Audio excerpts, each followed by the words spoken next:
And what I found was, in manufacturing you dealt with emotions, in IT you dealt with egos. Everybody is one huge bundle of egos. So if you don't know how to interact with them, how to deal with them, that's why I was talking to the director, teach things when he spoke about EQ, that's what I meant. How do you learn to agree to disagree in a very agreeable way? Well, that's very important. Half the problem in organization is not because of technology. You can always have plug and play. You can still have Bill Gates come and join you, but you won't be able to solve your organization problem. Your ability to interact with people will ask questions. I had the BT CEO the other day telling me the dividing line between intelligence and lunacy is very thin. So when you have these bright engineers coming in and asking you questions, they not only ask you what they want, they tell you how they should be done, when they want it, and probably give you a solution to an HR also how to do it. So if you're not going to have the knowledge that Mr. Rao spoke about, ability of an individual to speak the language of the business, you will not want to be accepted. So one of the important things for HR people to be accepted is speak the language. A good engineer measures twice and cuts once and not the other way. And so as HR people, it is very, very important for you to speak the language and what they do. And once they do, they will understand the role and the value to do this. Sometimes I question this particular topic, business expectations of HR. Why should have business have expectations of HR? I have expectations from business. And we should be driving that expectations.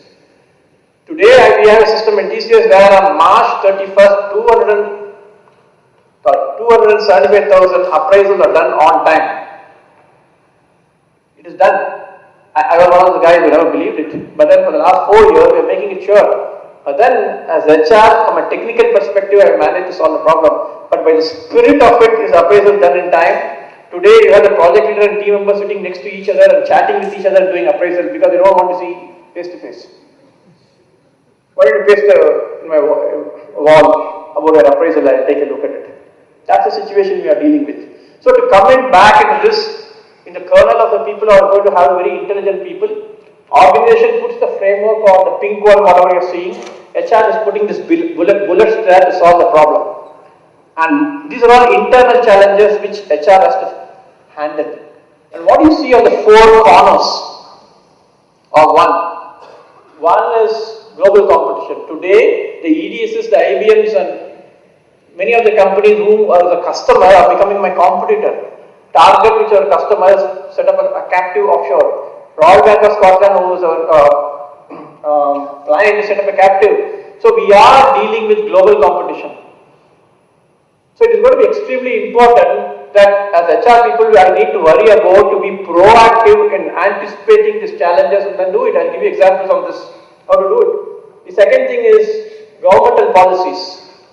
This is one hell of a challenge that we all need to do it. Just imagine for whatever reasons, somebody like Lalu becomes the labor minister down very soon. I'm just picking up as an example. And they say women cannot work beyond 6 p.m. in IT industries. You know what will happen? Or Prakash Karan becomes the labor minister and says IT industry should be covered under the Factories Act. All your HRD will all run. All your OD, OB will all run. Just for example, OD in Tamil means to run. That's what will happen. So you need to understand in organization some of the fundamentals has to be done. People can call it different things. That's why I have a lot of regard for manufacturing. In IT we have copied all the things of manufacturing and by sexing it with a lot of jargons.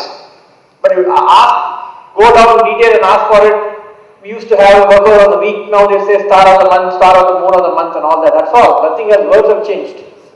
So the fundamental thing is I want to bring in this. One is the global competition, governmental policies. If rules change, look at the situation. If Uncle Sam winks and tells me there's no H1N1 visa, what's going to happen to the IT industry? How are HR going to respond to this? There is a shutdown of the US government. You know what sort of pressure that we in HR have to go through?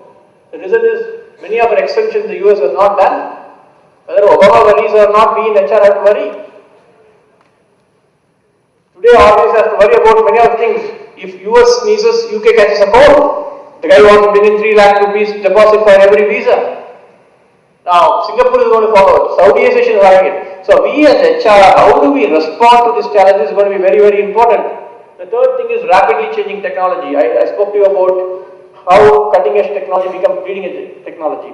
So here's an example. We think, that's an example that let's say SAP is going to be the way of life. And for whatever reason it is, we train some 70,000 people. And training people, technology people doesn't come at low cost. We train 70,000 people. And for whatever reason it is, a new technology comes. Many of the technologies become redundant. Look at the cost, look at the investment, and look at the opportunity cost of not being able to utilize 70,000 people in an organization. Sorry, I am talking thousands because of numbers. So it is very, very important from HR's perspective. We need to do a proper planning and be completely in alignment with the business to know where the technology is changing. Otherwise, you can create real problem to the business. And the fourth point I spoke about is the high demand of software professionals. I mean, that's becoming maddening. In India, I always say this, employment is not a problem. I repeat in India, I tell it to many of my overseas clients. In India, employment is not a problem. Being employable at all times is always a problem. To stay relevant is the most important thing. So, to summarize, HRD to me after 23 years is not about human resources development. Whether you like it or not, human resources, people will always develop. We don't have to go and do anything else. Project managers will always take care of people. To me, HRD is about human response development. How do you respond to the needs of the individuals? How do you respond to the needs of the organization? And how do you respond to the external factors in which you don't have a control? How are you going to manage it? That is what is going to be the future role of HRD, human response development. And I think it's important, organizations and academicians need to work together to make sure that will happen. So I'll summarize, I think I've probably taken a minute more. Somebody was equipping saying with the old quote, you can take a horse to the trough, right? You guys have heard it, right? You can take the horse to the trough, you can't make the horse drink the water. But the new management paradigm is defining saying, you can take the horse to the trough, you can still make the horse drink the water, but you cannot make it like what it is doing. And I think HR's job today is to make the horse like what it is doing. Thank you very much. We'll probably get to